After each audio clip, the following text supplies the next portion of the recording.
Selanjutnya, polisi yang mengancam pengemudi mobil dengan senjata tajam di Palembang, Sumatera Selatan ditetapkan sebagai tersangka. Pelaku kini ditahan di sel khusus Polda Sumsel.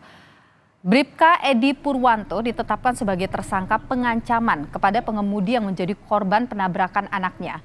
Polisi juga telah menahan Bribka Edi Purwanto serta menyita sejumlah barang bukti.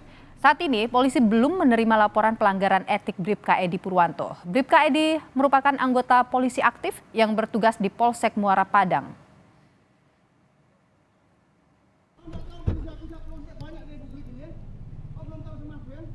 Peristiwa bermula saat mobil milik korban diduga ditabrak oleh mobil Fortuner yang dikendarai anak Bribka Edi. Usai kejadian, anak Bribka Edi langsung menelpon sang ayah hingga sepakat untuk membawa kendaraan masing-masing ke Mapolda Sumsel.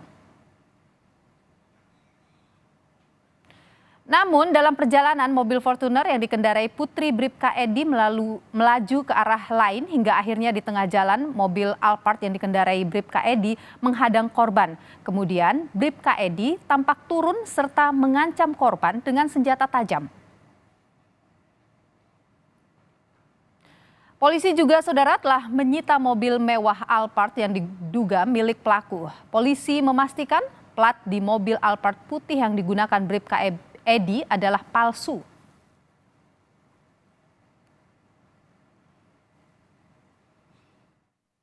Jadi hasil identifikasi daripada plat kendaraan yang digunakan memang betul tidak sesuai dengan peruntukannya, dan ini nanti dijadikan satu tindakan yang lain dari bidang profesi pengamanan untuk melakukan tindakan-tindakan yang terukur. Saudara, Kompolnas mendesak aparat setempat menangani kasus pengancaman polisi ke warga secara profesional. Kompolnas juga meminta Polda Sumsel memberikan informasi kepada publik secara proporsional. Anggota Kompolnas Yusuf Warsi memastikan kasus pengancaman polisi ke warga di Palembang ditangani dengan profesional dan akuntabel. Berikut informasinya.